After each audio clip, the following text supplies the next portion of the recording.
Have you ever wondered why your spiritual practice doesn't seem to bring peace? Why do you still feel trapped even after years of chanting, meditating, or studying sacred texts? Welcome back to the channel. I'm truly grateful to be with you here today. In this session, we are going to confront a powerful force that exists inside all of us, a force that can uplift or completely destroy a life depending on how it's understood and handled. That force is desire, not the kind that motivates creativity or love, but the kind that subtly corrodes our mind, hijacks our intentions, and keeps us bound in endless cycles of dissatisfaction. This is not about rejecting life or pleasure, but about awakening to how unchecked desire distorts our path and makes true liberation impossible. Let's begin by understanding the most dangerous aspect of death. It's quiet, doesn't always scream. Sometimes it whispers, like a friend. It convinces you that you need just one more thing, one more possession, one more achievement, one more validation to finally feel complete. And so, you chase the job, the car, the admiration, the perfect body, the perfect partner, the spiritual title. But no matter how much you gather, the feeling of not enough stays by. Because desire, in its toxic form, is not about the object, it's about the inner void. And until we confront that emptiness directly, we'll keep feeding it with things that can never satisfy it. Buddha spoke clearly about this. He said, desire is the root of suffering. But let's be clear, this isn't about condemning all desires. There are wholesome aspirations like the desire to help others, to grow, to live ethically. The danger lies in craving, obsessive, clinging, compulsive longing that blinds our clarity and disturbs our peace. Let me share with you a story of a man named Julian. Julian was a devout practitioner. He attended every retreat, recited countless mantras, gave generous donations to temples. On the surface, he looked like the perfect disciple, but deep down, he was still burning with ambition. He wanted enlightenment, and not for truth, but for status. He wanted people to recognize his wisdom, to admire his discipline. One day, his teacher said to him, "Your voice is chanting the Buddha's name, but your heart is chanting your own." That sentence shattered Julian's illusion. He realized he had simply swapped worldly desire for spiritual desire. He wasn't liberated, he was just dressed differently in his bondage. This is one of the most subtle and dangerous tracks on the path. You start practicing not to dissolve ego, but to decorate it. You chant to feel superior. You meditate to look calm, ought to be calm. You use teachings as weapons, bridges. And the reason all of this happens is because desire, when unchecked, disguises itself in mobile clothing, pretends to be virtue, but its energy is always the same. It pulls you upward, makes you restless, dissatisfied, anxious. It's go deeper. Desire often begins as a small seed. You see something pleasant, car, person, the experience, the mind registers it. If you're not mindful, that neutral perception turns into I want, then into I must have, then into I can't be happy without it. Now, you're enslaved. You've given your peace over to an external condition you don't control. And even if you get it, the satisfaction is short-lived. The mind immediately moves to the next thing. This is the hunger of craving. It can never be full.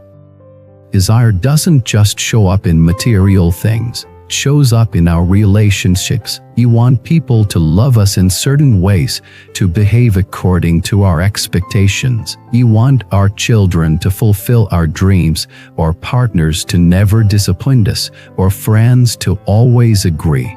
And when they don't, we suffer, not because of their actions, but because of our attachment to how they should be.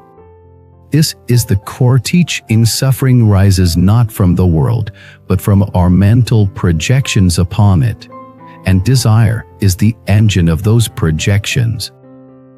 Let me tell you about a woman named Elise. She was deeply spiritual, loved to read sacred texts, and practiced daily, but she was obsessed with being pure. She constantly judged herself, hated her own body, suppressed every emotion. Her desire for perfection became a prison. One day, he met a wise teacher who said, "Elise, you're not trying to be fair, you're trying to be flawless, but even your desire to be flawless is a form of suffering." That moment was a revelation. You realized her desire had morphed into self-hatred. Her spiritual goals were destroying her joy.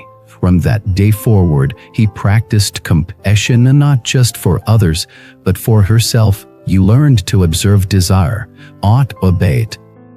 And that's the key. You cannot kill desire through repression. That only makes it stronger. You must observe it calmly, clearly, patiently. When desire rises, don't push it away.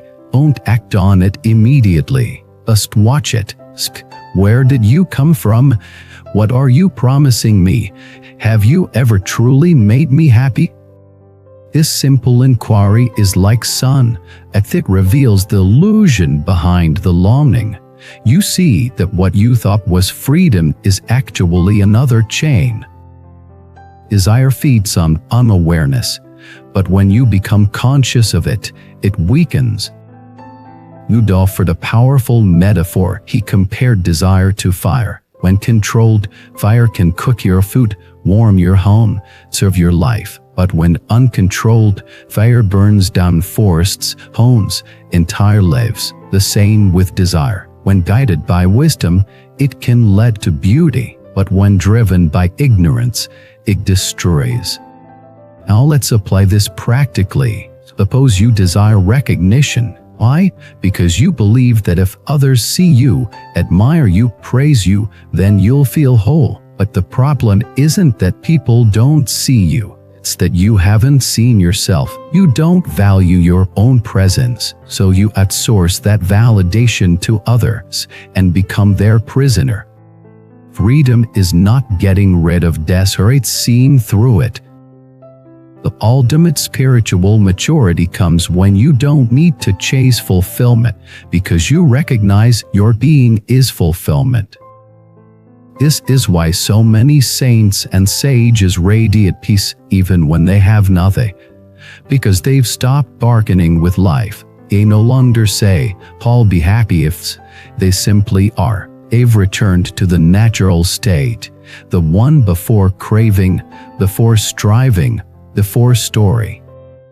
And you can too. Begins with honesty. Can you admit where desire is running your life? Can you see where you're sacrificing peace for promises that never deliver? Look at your days. What do you chase? What do you fear losing? Where are you clinging? The more you cling, the more you suffer. But the moment you loosen your grip, the world softens. You start to feel more space inside. You can breathe. You can listen. You can just be. And in that being, you rediscover joy, not the explosive joy of achievement, but the quiet joy of presence. You find that you don't need to be anyone special to be worthy. You don't need to have more to feel enough. You are already whole, already home. That realization is the death of toxic desire and the birth of wisdom. So, wherever you are right now, whether you're struggling with addictions, chasing illusions, or just tired of the endless treadmill, I want you to know this. You can stop. You can pause. You can return.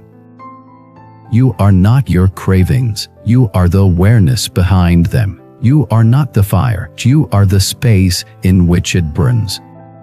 Thank you for watching this video. If it touched you, if it gave you a new perspective, I invite you to share your experience in the comments. What desires have you struggled with? What helped you see through them? Don't forget to like, subscribe, and become part of our growing community of seekers. Together, we can support each other in living more consciously, more compassionately, more freely. Your presence here means the world. Keep walking the path, keep questioning, keep awakening. I'll see you in the next video. Thank you for watching.